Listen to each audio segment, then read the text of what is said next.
Ward number 17માં આવેલ દીપ ચેમ્બર્સની તુલસીધામવાળા road પર ગૌરવપથની કામગીરી થયેલી વહેલી તકે પૂર્ણ કરવાની માંગ સાથે પાલિકા વિરુદ્ધ પ્રદર્શન કરવામાં આવ્યું। વોર્ડ નંબર 17માં આવેલ દીપ ચેમ્બર્સની તુલસીધામ સોસાયટીના રોડ ઉપર ગૌરવપથ યોજના બજેટમાં ફાળવવામાં કામગીરી છેલ્લા ઘણા સમયથી અધૂરી છે, જેના કારણે રોડની બંને બાજુ ખાડા પડી ગયા છે, જેને કારણે આસપાસની સોસાયટીમાં વસતા નાગરિકોને ચાલવા તેમજ અવરજવર દરમિયાન મોટી તકલીફનો સામનો કરવો પડે છે। રોડની બંને બાજુ જે કામગીરી અધૂરી છે તે કામગીરી છેલ્લા ઘણા સમયથી ખૂબ જ ધીમી ગતિએ થાય છે। એ કામગીરી વહેલામાં વહેલી તકે કરવામાં આવે તેવી વોર્ડ નંબર 17ના વડોદરા શહેર કોંગ્રેસ સમિતિ પ્રમુખે જણાવ્યું છે। વોર્ડ નંબર 17ની અંદર આવેલો આ તુલસીધામથી દીપ ચેમ્બરવાળો માર્ગ છે, જ્યાં ગૌરવપથના બજેટની અંદર ફૂટપાથ મંજૂર થયો હતો। ત્યાં પહેલાં તો આ લોકોએ સૌથી પ્રથમ મહાનગરપાલિકા દ્વારા રોડ મોટા કરીને ફૂટપાથ નાના કરવામાં આવ્યા, ત્યાં સ્થાનિકોને હેરાનગતિ થઈ। પછી આ રોડ ચાલુ થયું, ફૂટપાથ રોડ મોટા કરવાનું કામગીરી ચાલુ થઈ, ત્યાર પછી તમે જુઓ કે 4 મહિના સુધી આ કામ આનું થતું જ નથી, આવી નવી કામગીરી પડી રહી છે। આ કયા પ્રકારનું આની અંદર મટીરિયલ યુઝ કર્યું છે, રબર યુઝ કરવાની જગ્યાએ નાના નાના કપચી યુઝ કરી નાખેલા છે। ટેકનિકલી આ ખોટી ડિઝાઇનથી રોડ મંજૂર કરેલો છે। બીજું કે જ્યારે આ રોડની મંજૂરી મળી હતી ત્યારે એને એક સમય મર્યાદાની નિર્ધારિત થયેલી હોય, એ સમય મર્યાદા ક્રોસ થઈ ગયેલું એમ લાગે છે, કારણ કે આટલા સમય સુધી આ લોકો રોડનું કામ પૂરું નહીં કરી શકતા। એટલે નવાઈની વાત એ છે, ચાલો નવો એક વર્ક ઓર્ડર લઈને નવું કામ ચાલુ કરવાનું હોય તો એની અંદર સમય લાગે। મેં શનિવારથી મ્યુનિસિપલ કમિશનરશ્રીને આવેદન આપ્યું છે કે ભાઈ તમે વહેલી તકે સાહેબ આનું કામ હાથમાં ચાલુ કરાવો। અત્યારે 3 દિવસ થઈ ગયા, આ અડધું કામ છે એ પણ ચાલુ નથી કરાવી શક્યા। હવે અહીંયા જો તમે જેટલા સિનિયર સિટીઝન છે એને ચાલવાની તકલીફ પડે છે, સ્થાનિકોને અહીંયા અંદર વ્હીકલ લઈ જવાની તકલીફ પડે છે, ડસ્ટ આટલી ઉડે છે, એટલે કંઈ ને કંઈ રીતે કોર્પોરેશનની લાપરવાહી આની અંદર દેખાઈ રહી છે। હવે જે વિસ્તારની અંદર ખરેખર રોડની જરૂર નહીં ત્યાં એ લોકો રોડ પર કાર્પેટિંગ કરે છે। ઘણી બધી જગ્યાએ આવી રીતે એ લોકો અધૂરું કામગીરી છોડીને ગયા છે કે આ તુલસીધામ રોડ છે, કબીર કોમ્પ્લેક્સ અંદર બી સીલકોટ કરવાનું બાકી છે, 6 મહિના સુધી અધૂરા કામગીરી પૂરી કરતા નથી ને પછી એ કામગીરી પૂરી જ બતાવી દે છે ઓન પેપર। એટલે મારી તો આપણા માધ્યમથી એ જ રજૂઆત છે કે વહેલી તકે આજે અધૂરું કામ છે પૂર્ણ કરે।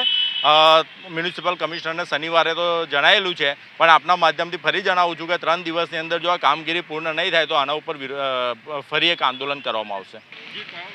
તુલસીધામ 4 રસ્તા માંજલપુરની વાત કરું છું। તુલસીધામ 4 રસ્તાથી દીપ ચેમ્બર સુધીનો જે પોર્શન 6 મહિનાથી બંને બાજુનો જે પોર્શન છે એ ખોદી કાઢ્યો છે। લગભગ 30થી 40 ફૂટનો પટ્ટો છે આખો। એ પટ્ટા ઉપર શરૂઆતમાં ગ્રેવલ, નાની કપચી અને મોસ્ટલી ધૂળ એ મટીરિયલ નાખીને કોન્ટ્રાક્ટર ક્યાં રવાના થઈ ગયો, ક્યાં ગાયબ થઈ ગયો એ અમને કંઈ હજુ સુધી ખબર પડતી નથી। અચ્છા, બીજું, આટલા વખતથી અમે કોર્પોરેશનનો કોઈ સુપરવાઇઝર કે કોઈ એન્જિનિયર કે કોઈ ઓથોરિટી કે જે રોડના કામોની દેખરેખ કરે, એના બિલો બનાવીને કોન્ટ્રાક્ટરને પેમેન્ટ કરે, એ પૈકી કોઈ પણ વ્યક્તિ અમારા જોવામાં આવી નથી। એણે શું જોયું એ અમારે એને બતાવવું છે। ખરેખર ટેકનિકલ માણસને અહીંયા મોકલીને અમારી સાથે ડિસ્કસ કરાવો કે ભાઈ આ તમે રોડ બનાવો છો કે આ શું કરવા બેઠા છો તમે। હું તો retired executive engineer Narmada project retired થયા ને મને 24 વર્ષ થઈ ગયા। અમે નર્મદા ડેમ આ રીતે નથી બાંધ્યો, તમે આજે નર્મદાનું પાણી આ રીતના નથી પીતા। અમે જે કામો કર્યા છે એ અમને તો આ જોઈને નવાઈ લાગે છે કે આ શું કરવા બેઠા છો તમે। તમારી પાસે એન્જિનિયરો છે એ શું કરે છે? એમને ખાલી ટેન્ડર બનાવીને તમને આપી દીધા અને તમે એજન્સીઓ ફિક્સ કરી, એ એજન્સી શું કરે છે, કેવી રીતના કરે છે એ કોઈ જોયું છે? કોઈ તપાસ કરી છે? કોઈ એની દરકાર કરી છે? એને મટીરિયલ શું નાખ્યું છે એ તો જોવા આવો તમે, પહેલાં તો એ વાત કરો।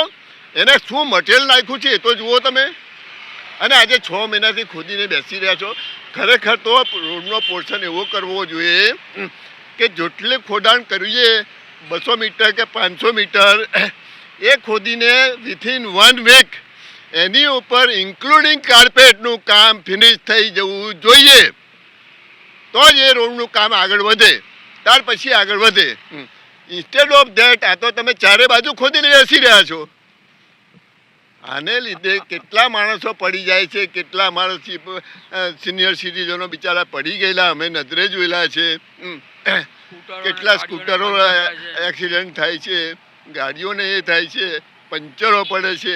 આ બધું કોઈ જોતું જ નથી અને કોઈને જોવાની ફુરસદ જ નથી. મહેન્દ્ર સોલંકી, દિવ્યાંગ ન્યૂઝ, વડોદરા.